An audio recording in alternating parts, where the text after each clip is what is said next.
So we have a massive strike that is encompassing our federally regulated rail line, the Canadian rail line. And here we have a CBC article. Teamsters Union serves Canadian National Rail, CN Rail, with 72-hour strike notice as the stoppage is ongoing.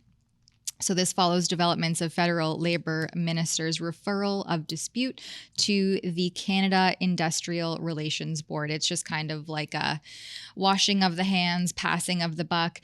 And so this strike, which started, I believe it was yesterday, and then they were supposed to have reached a deal, and that hasn't gone through. And it's causing a mess with our economy, supply chains. There will be economic shortages. It will destroy confidence in our trade ability with our strong economic superpower neighbors, United States. So this is big news happening in Canada, as you know, our economy is already struggling and under strain, and many countries are after the COVID pandemic, but especially as we see the very weak, again, in my opinion, ill-trained and ill-qualified ministers that Trudeau has put in place as part of his cabinet. This is just more piling and piling of mess on top of mess that I'm very nervous where this will head. Well, out in BC, we had the strikes with the ports that was affecting the ports kind of in the same way here. And you're right, it is concerning because everything is intertwined here. I mean, this one is supposed to be 72 hours, but we've seen in that example where it lasted much longer. So, yeah, we're going to have to watch this closely. It'd be nice if one of us could, I'm assuming they're having like protests and things like that too. So we might want to cover that. But yeah, I mean, there's a mess under the Trudeau government.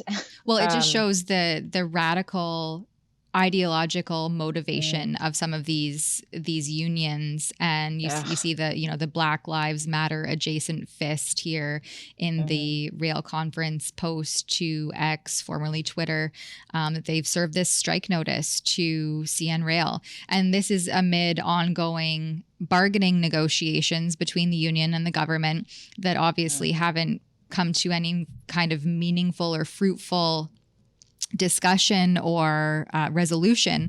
And so now we have this looming strike. And interestingly enough, this is something that, of course, NDP leader Jagmeet Singh, who's supposed to be like for the working guy, is saying, so the Liberals have proposed implementing legislation to force the rail workers back to work. And now NDP leader Jagmeet Singh is saying that he would absolutely not support the Liberals in that endeavor, because here in Canada, we have an unofficial coalition between the NDP government and the Justin Trudeau Liberals. So two fringe minority, as Justin Trudeau called all of us who opposed their COVID-19 related mandates, orders, and diktats. We have two fringe minority governments having an unofficial coalition to form a majority government in the House of Commons and ram through and push through things that they see fit in direct conflict to what is a functioning working democracy, and also leaving out the vote of the Conservatives and lesser but still relevant, the Bloc. And so if Jagmeet Singh, the leader of the NDP, decides to pull his support of the Liberals over this issue, that could be the crumbling of this unofficial Liberal NDP coalition government.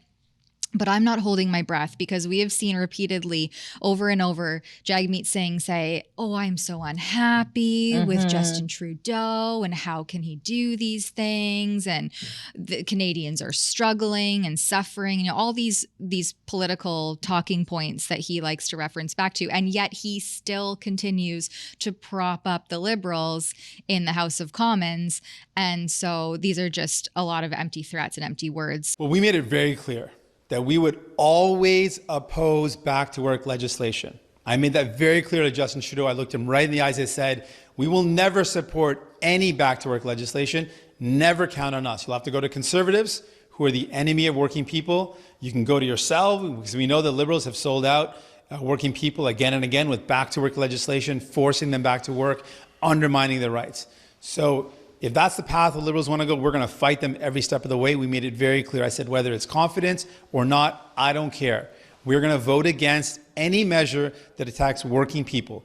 Back to work, binding arbitration, we'll be voting against it. We'll be fighting it every step of the way. I made that abundantly clear to Justin Trudeau, and I make that clear again today. But are you willing to break this unconfidence agreement?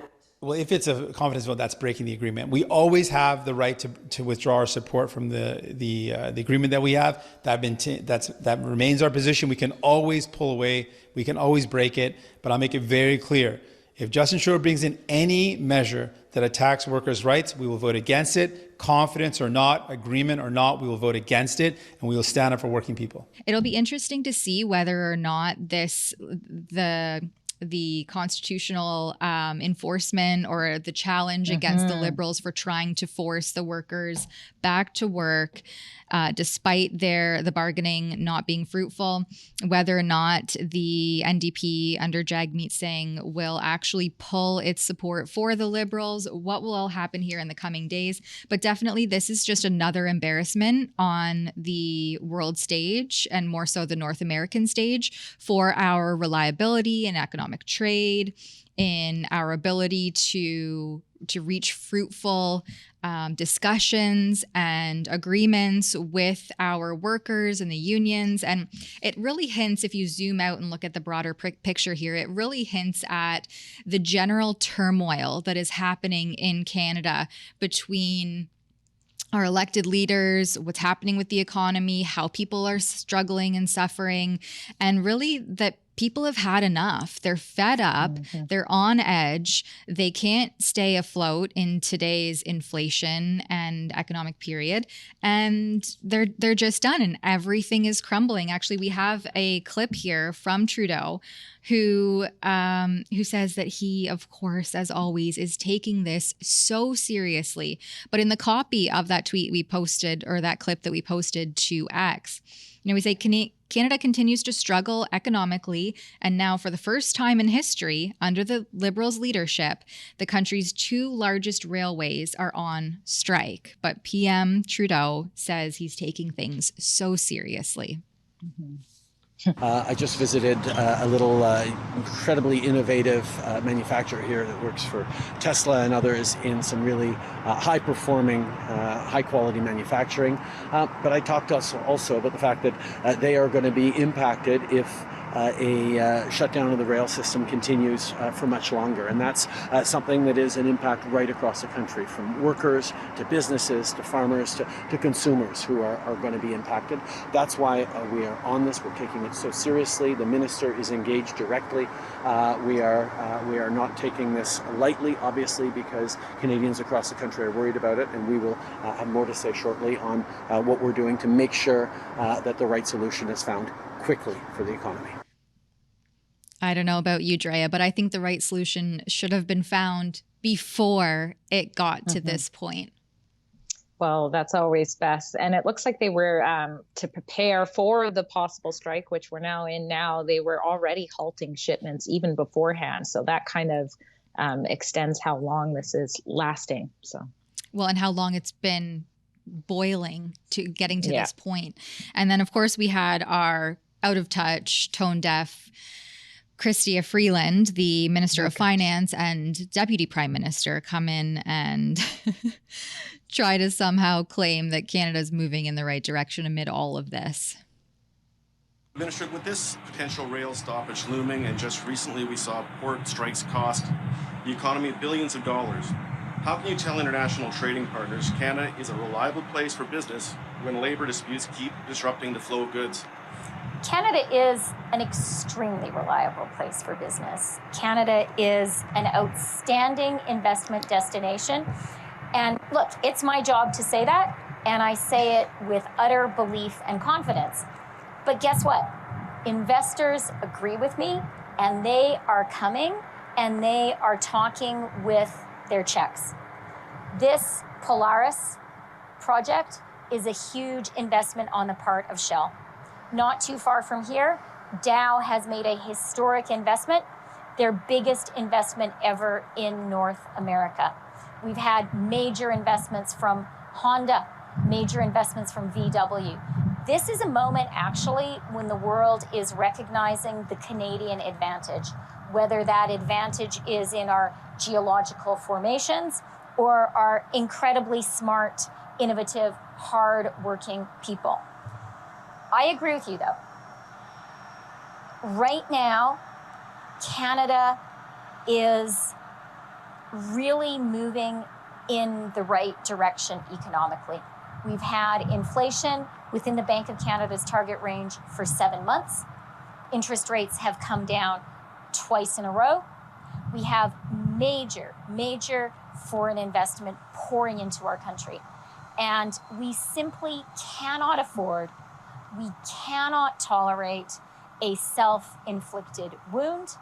And that's why I am saying, with real seriousness to the companies and to the union, your country is counting on you. Your friends, your neighbors, your relatives, every single one of them needs you to do your job, take your responsibility seriously, and get a deal. Yeah, I love when she says it's my job to say this, right? Like that her job is to make sure that all of our systems run smoothly. And I'm not sorry, and unfortunately that has not been upheld throughout the last several years of the Justin Trudeau's reign over Canada, reign of terror, I should say, over Canada.